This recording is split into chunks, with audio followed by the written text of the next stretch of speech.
American fighter planes based in England, operating in the skies of Western Europe against the German Air Force. This is the P-47, the Thunderbolt, a fast, tough, high-altitude fighter with a dive like its name and an 8-gun blast in its wings. Here is the Lightning, the P-38, master of the air in many theaters of war. The long range and concentrated firepower of this great fighter counted in Western Europe, too. The Mustang, the P-51, longest range fighter in the world. Speed, fast climb, quick dive, tight turn. A fighter pilot's dream. Into these three great fighters, America poured its genius, its millions of man-hours of labor, its faith in victory against the Luftwaffe. And in their single cockpits, it placed its carefully chosen sons, trained to a fighting edge, trained as never before. Here is their report, catch as catch could by their own gun cameras in the instant of action, and delivered in return for your toil and your treasure and your high hopes.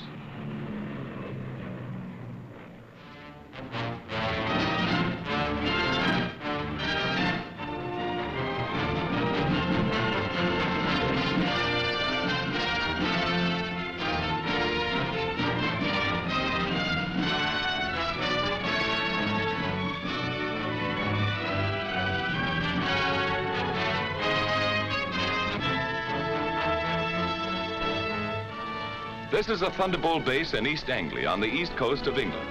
One of many such bases from which our fighter planes swarmed up into the far red yonder of battle to the east. Their main job, although they struck many other blows, was to escort and protect our heavy 4-engine bombers, the big friends, against the Focke-Wulf 190s, the ME 109s, and the enemy's rocket-lobbing twin engines, Ju-88s, ME 210s, 410s, and others. To attack them whenever, wherever, and in whatever strength they appeared. Our direct challenge for control of the air. Trucks bring the pilots from the field to the squadron dispersal hut for intelligence interrogation after the mission. Coffee and sandwiches if they want it. Little action today, just a routine escort. You saw 4 190s on the field. That's right. Harry saw them, too. I think it was this field, Jack, further west. We made the 180 here and flew about 2 minutes on 340. Well, that's about 15 miles south of Hanover. We thought that field was knocked out. They seem like ordinary American boys, but look a little closer. Now they pile in a Jeep and ride to chop. They have Jeeps enough, but they like it this way. They kid a lot, high-spirited. And later they relax and enjoy the not too frequent sunlight. Unless some joker is present, and he usually is.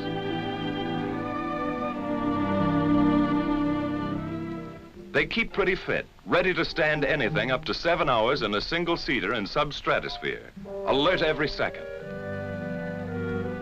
And they keep their eye in. This fellow has 22 destroyed.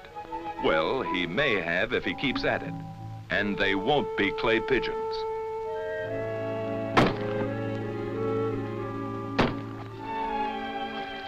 The old swimming hole is the same in England as at home. They had a beautiful summer in England that day. Little aquatic practice won't hurt either. They may have to make a high dive with chute and become a channel swimmer almost any time. Of course, it gives their airborne pals a fine chance to practice low flying a bit.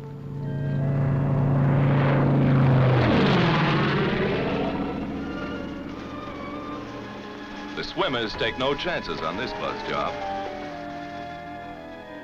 Maybe they're learning not to get behind the 8 ball here. Put the 6 in the corner. Getting in shape for Wimbledon in a small way. Good shot. Keep your eye on the little white ball, Eddie. Keeping up with their crooning, naturally. May need that in the good old by and by. Everybody's favorite newspaper in this town. What goes on in New Guinea, China, and Luzon? What's happening at home? Best of all is their comradeship. Fellows who are trusting one another with their lives in this teamwork war learn to be friends. Somewhere else in England, and another day, from deep sweeps into enemy territory, a weather reconnaissance plane flies in. Its reports are cross-checked with many others, writing the destiny of today or tomorrow in atmospheric pressure lines. Fair in this theater means not impossible, and weather is almost enemy number one. At 8th Air Force, General Doolittle discusses fighter protection. The 8th Fighter Command will give fighter cover to targets and back from the targets. It's desirable that we peel off as many fighters as possible to come down east of the Ruhr and strafe ground targets. How many do you want to peel off? Well, General, we're spreading over a pretty wide area there. I'd recommend very seriously that we hold all strafing to a minimum. All right. Go ahead and send that over to the 8th Fighter Command. Yes, sir. The bomber plan, timing, altitudes, forces, course, and targets have reached the combat operations room at Headquarters 8th Fighter Command. Major General Kepner commanding. Now the General and his Chief of Staff, Brigadier General Griswold, come in to inspect and discuss the plan of escort. Colonel Burns, operations, determines what group shall fly. Colonel James decides their disposition. Colonel Callahan, intelligence, estimates where and when the enemy will intercept. It's an intricate scientific plan, based upon information from many sources, and upon the route and location of the target. Then a field order goes out to the fighter wings, and through them to the fighter groups and squadrons which they control. This command supports 1st and 2nd Bomber Forces. 62nd Group P-47s will escort heavy bombers over enemy coast through target to limit of endurance. All observations will be reported over RT. The field order is received at the fighter base by the duty officer in group operations. He checks the field order for the group rendezvous time with the bombers. He calls maintenance, armament, and others. And in the still dark hours of the morning, a squadron intelligence officer shakes the pilots out of their deep sleep. Briefing at 6:30.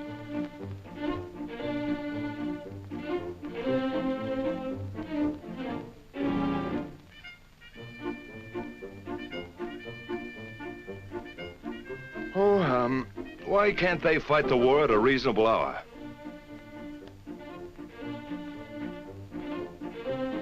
Wake up over there if you want any breakfast. There's a show on. Crews, meantime, are warming and priming the aircraft. The crews are a vital part of this show. Tune their kites to fighting pitch. Going places as always, long-range wing tanks are fitted.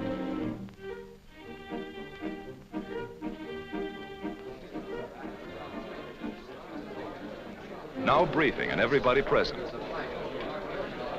The colonel comes in.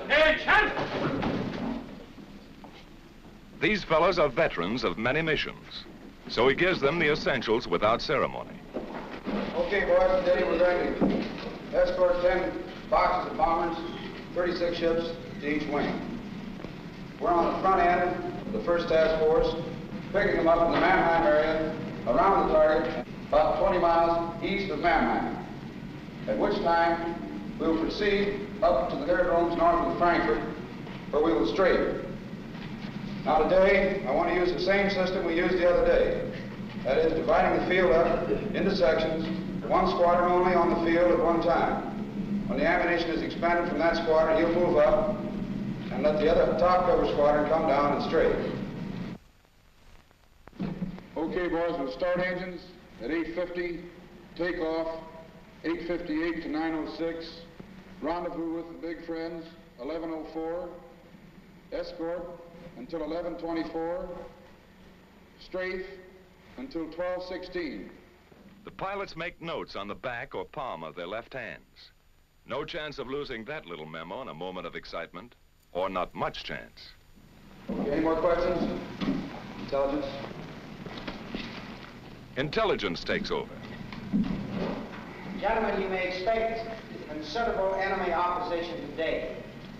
The Germans have brought in some 100 single-engine fighters, chiefly 109s, some 190s, to stop the American drive across the Rhine. Watch your flank at the Rhine River, at Mannheim, and particularly in the Frankfurt area. Now, after you break escort, There are 4 aerodromes which we've marked in red pins. You're free to strafe those aerodromes, but watch out for the flag. There are probably about 30 guns on each airfield. Send a flight down to silence the guns before you attempt to hit the planes on the field. Then time check. A minute is a long time for an air fighter.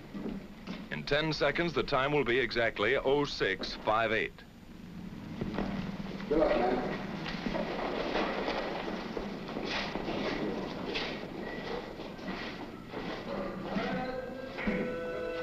Surprised? These fellows know what's at stake. Each man takes his emergency kit and empties his pockets. A scrap of paper might tell a big story to enemy intelligence if he has to bail out. Last but not least, each pilot picks up his chute and rubber dinghy on the way out. 20 minutes before takeoff time, trucks bring the pilots to their planes. The group leader gives his own flight special instructions.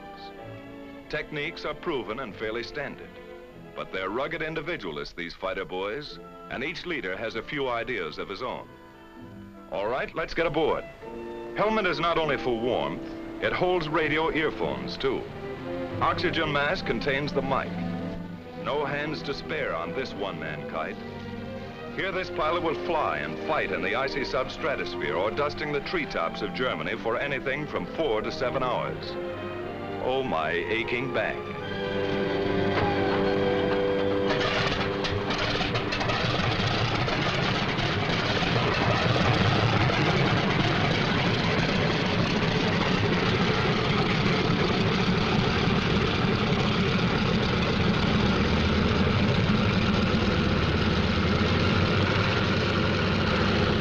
All clear? Let's go. Takeoff by 2s on the quarter minute. Element leader and his wingman. Expert takeoffs and landings are a point of pride with every squadron.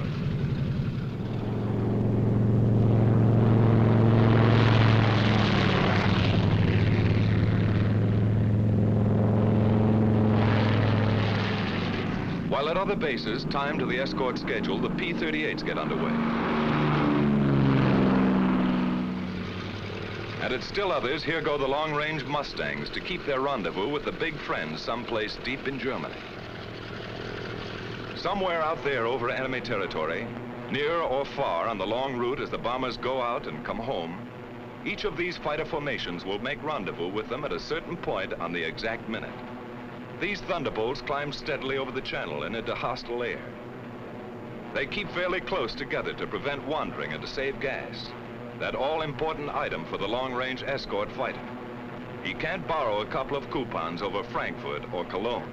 Now they open up into battle formation, fairly line abreast. Each pair, leader and wingman, never willingly separated, is a combat element. 4 planes are a flight, 8 a section, 16 a squadron, 3 squadrons a group. All working together because it's teamwork every second or die. Just as simple as that.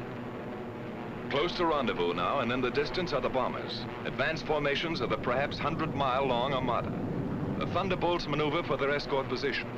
Each pilot searches the sky constantly, watching for the main enemy attack which may come near the coast or deep in Germany, or a hit-and-run sneak attack by the enemy's aerial snipers. Red leader to outpost. Bogies at 10 o'clock level. Outpost to red leader. Your bogies look like friendly Spitfires.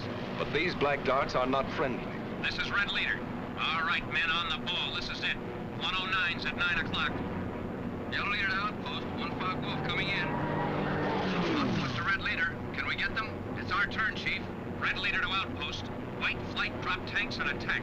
Red flight stay up for cover. Yellow flight continue to escort. Red flight gets rid of its long-range wing tanks before the fight. Then down they go. The sneak attackers try to run for it now, but the Thunderbolts are on them.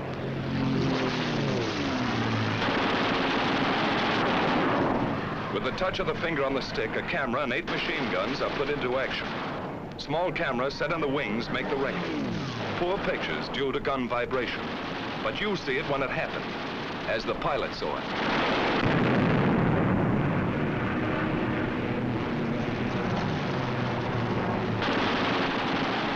armor-piercing incendiary 50 caliber ammunition makes a flash when it strikes, and how it strikes.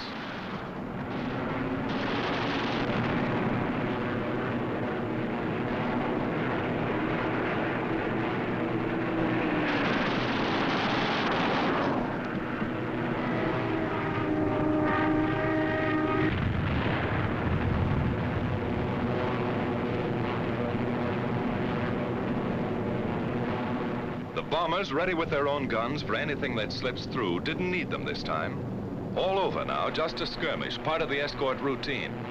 The flight reforms and climbs to regain its position with the rest of the squadron. In the distance, coming in to relieve the Thunderbolts, is a group of Mustangs. This is Red Leader. Okay, men, it's time to break escort. Mustangs coming in at 8 o'clock. The Thunderbolts break escort. They head for home, watching for every possible strafing target on the way. The Mustangs, far in the distance, sweep the surrounding sky as they come in. Next to the belly or wing tank, which doubled the fighter range, the most important feature of long-range fighter escort was the relay system. Because of differences in bomber and fighter speeds and the need of much weaving, fighters used up their time and distance almost twice as fast as the bombers. Thus, the same group of fighters could remain with the bombers only 25 to 40 minutes out of a 6 or 8 hour mission, going and coming. And 1,000 fighters might be needed to keep anything from 40 to 100 on the job at all times. While the enemy could strike with 250 at any point he selected, our fighter groups had to relieve one another at rendezvous points all along the route, like this. Simple in diagram, but difficult in the limitless, often weather-blinded spaces of the enemy air. It took planning, leadership, and most of all, it took individual fighting skill and courage to match the enemy's tactical advantages. Forewarned an hour and a half by his radar as our bombers gained altitude over England, he had plenty of time to mass his fighters at his chosen point of attack and to outnumber our escort at anything from 2 to 1 to 10 to 1. This captured film shows how quickly the 109s and the Focke-Wulf 190s got into action. They were as grimly determined to stop these great daylight thrusts into their industrial heart as our bombers and fighters were resolved to press them home to the hilt.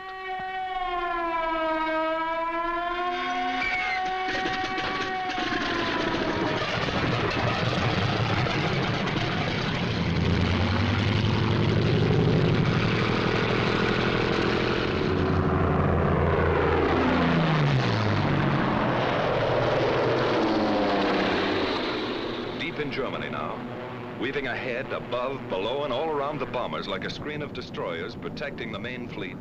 A group of escorting Mustangs watches every corner of the sky. They don't have long to wait.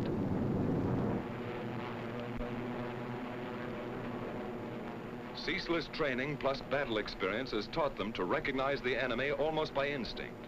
Where they are, how they act. First hostile aircraft is spotted. Blue Leader here.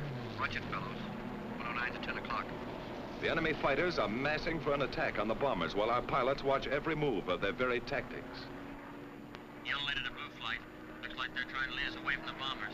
Green Leader here. You're right. Here comes another 9 o'clock. Blue Leader here. Blue Flight drop tanks. Yellow and Green Flight stay up for cover. The Mustangs drop wing tanks and plunge into the fight.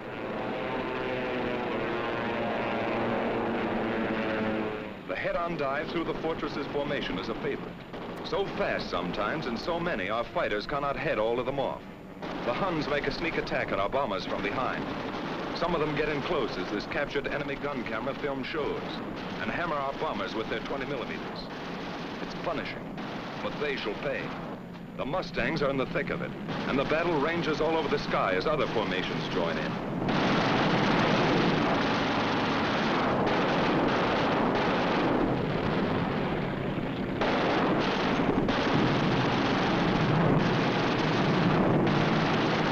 Jerry's attack in waves and sometimes inflict great damage before they're driven off.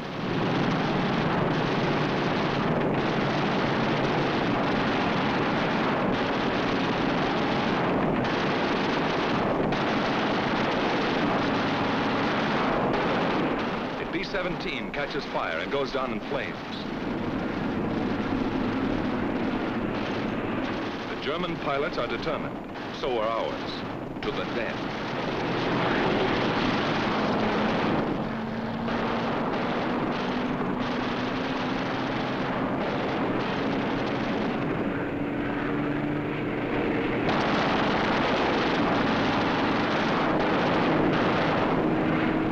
Half his tail shot off, but still going ahead.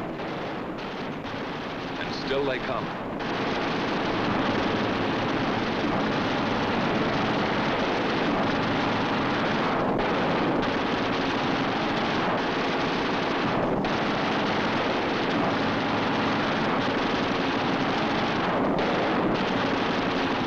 We lose another, but they cannot stop us. Our fighters, often heavily outnumbered, engage the enemy all over the sky. And this battle is only one of many. Day after day, month after month, Mustang, Thunderbolt, Lightning, against the ME-109s and the FW-190s. Our fighters attacked, attacked, attacked. 2 into 10, 6 into 50. They broke up the enemy's mass assaults. Then his shattered flights were pounced upon and destroyed individually. Our victory column soared at the rate of 4 to 1. Great and gallant days they were. Many new aces, many empty places. Victory, victory, death, victory, victory.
While our ever-increasing fleets of fortresses and liberators pressed relentlessly onto their targets, whenever attacked, they defended themselves with legendary gallantry and effectiveness. If a missed rendezvous or other misadventure, due usually to blinding weather, prevented fighter protection somewhere, they suffered heavy losses. But no American fighter ever failed them because of enemy odds, however great. Never was a mission turned back by enemy action. Our bomber and fighter losses, though strikingly less than the enemy's, were heavy. But the home front sent us more bombers and fighters, and more well-trained pilots, and our fleets grew mightier by the month. But the enemy first-line operational strength was maintained also. The great air battle of Europe was still undecided. In February 1944, there was a sudden change.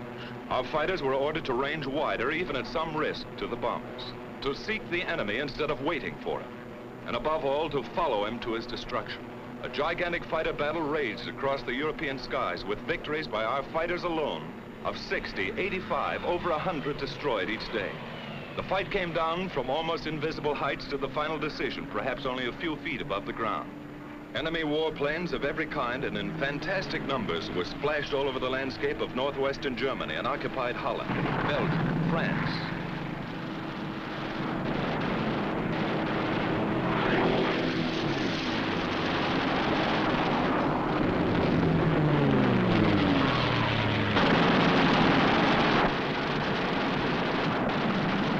Watch this 190 hit the dust.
was a crucial battle. Both sides aware of the coming events, and air domination itself at stake. Once again, a better cause, better planning and leadership, better equipment, and beyond everything else, the know-how valor of our fighter pilots gave us victory. Only this time it was decisive. So many of his aircraft exploded over his own forests and housetops, or were driven, flaming wrecks, into the ground. So many of his famous fighter leaders met death at the hands of some grimly determined boy from Illinois, or Wyoming, or wherever, that his morale was shattered. His defense plan was smashed. The Luftwaffe cried, enough.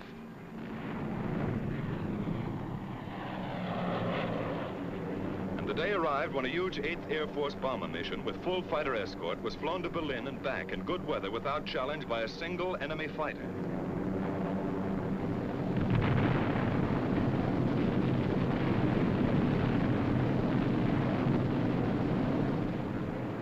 Quickly now, our long-range escort fighters seized their opportunity. Since the enemy did not come up to fight, down they went to blast his planes to pieces and burn them on his own aerodromes all over Western Europe in the very heart of Germany. It was the most savage and devastating fighter ground attack on record. Returning from unchallenged escort duty and on many special missions, they burned his aircraft by hundreds, harried him from one airfield to another, forced on him a degree of dispersal ruinous to his efficiency. His frequently intense light flak, sheets of machine gun fire from flak towers and ground installation caused losses, heavy ones. 4 times as many as the same number of fighters would sustain in aerial combat. These are the films of the victors, and they do not show the cost. But our fighters never flinched, and by their fine courage, facing destruction in single-engine planes only a few feet above the ground, 500 miles from their bases, they smashed the heavily concentrated front-line operational strength of the German Air Force forever.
These Jerry revetments could be attacked only through the front door.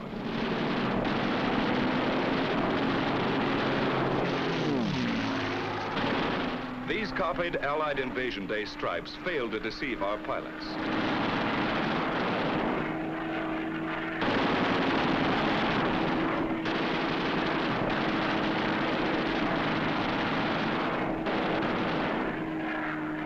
The enemy often dispersed his aircraft in the woods fringing his airdromes.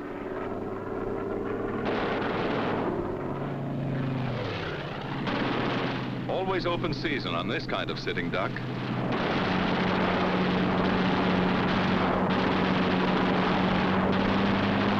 Watch this boy reef it around for another crack.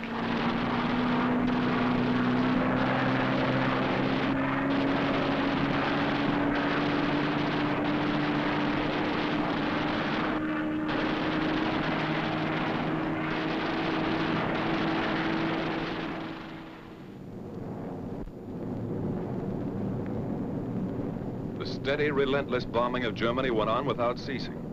Against the enemy's occasional desperate efforts to intercept, we maintained fighter escort every step of the way. But the sky was ours, and another great opportunity was ours. His teeming, widespread, intricate transportation system. Feeding and supplying the great armies which he counted upon to throw our invasion forces back into the sea. Then something happened.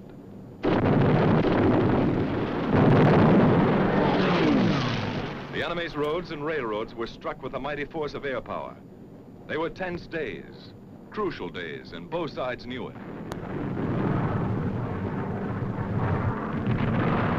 Our fighters, freed by their bitterly won victory in the air, became a dominant factor on the ground.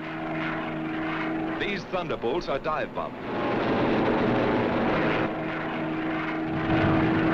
They strike home. But by far the greatest, the almost paralyzing destruction they inflicted was by the burning, hard-hitting fire of their 50 caliber guns. They exploded locomotives by the thousand and burned freight cars in uncounted numbers. No train in daylight hours was safe. No marshalling yard a haven.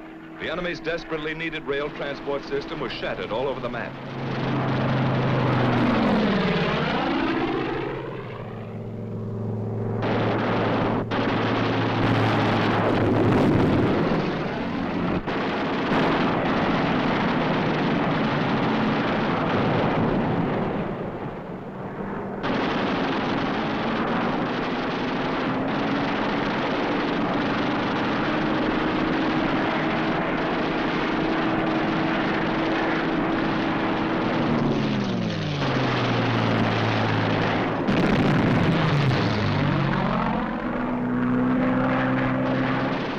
Tank goes up, one of many.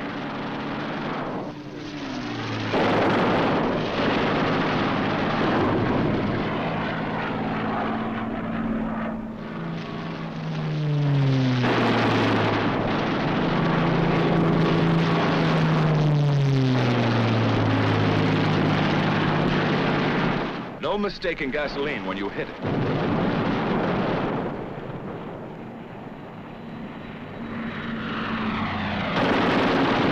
Target too small, even a single railroad car.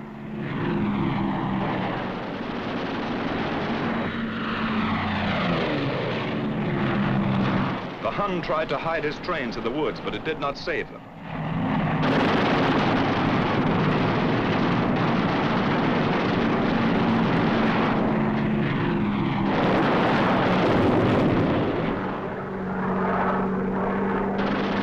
His diversion of traffic to slow-moving barges was no escape. The hail of our fighter fire swept the canals.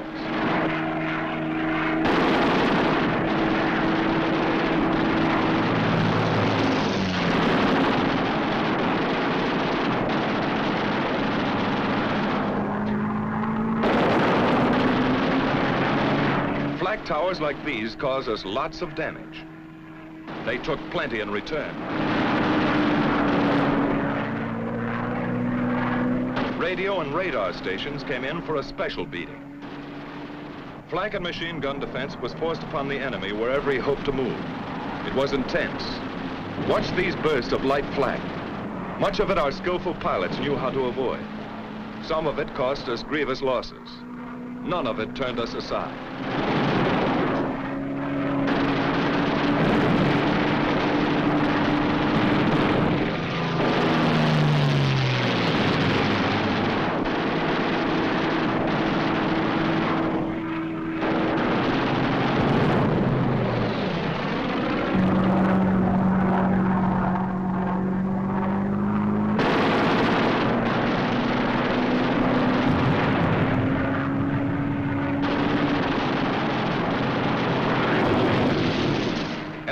ammunition tried to run the gauntlet in vain.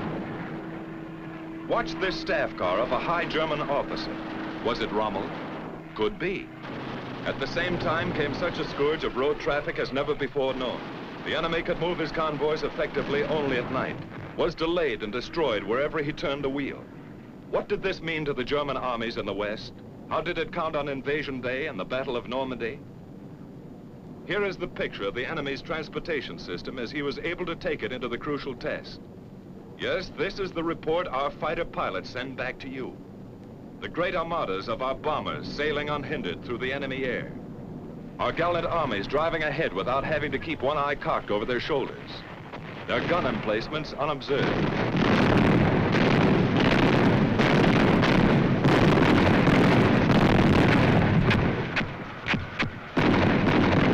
Everywhere above the mighty battle was and is the flash of American fighters. The Thunderbolt, the Lightning, the Mustang. The Germans see them deep in their own sky and cringe. Our men see them above the grim fight and cheer. There are remembered names in the mess halls. Major Gerald Johnson, a crack shot. Major Goodson, gallant fighter. Major Dwayne Beeson, great tactician. Captain Eugene O'Neill, one of the best. Major Don Gentili ran up a flaming record. Colonel Don Blakesley, great leader of 4th Group. Major Walker Mahurin, one of the first and best of the great aces. Major Bob Johnson in all his victories. Lieutenant Colonel Gabreski, with a great career. And Colonel Hubert Zemke, famous commander of 56. A score of victories or more on the records of them all. Duncan, Schilling, Pretty, and many, many others. But this is not the story of our heroes. It belongs to all our gallant fighter pilots who in the decisive hour smashed the Luftwaffe and gave us freedom of the air.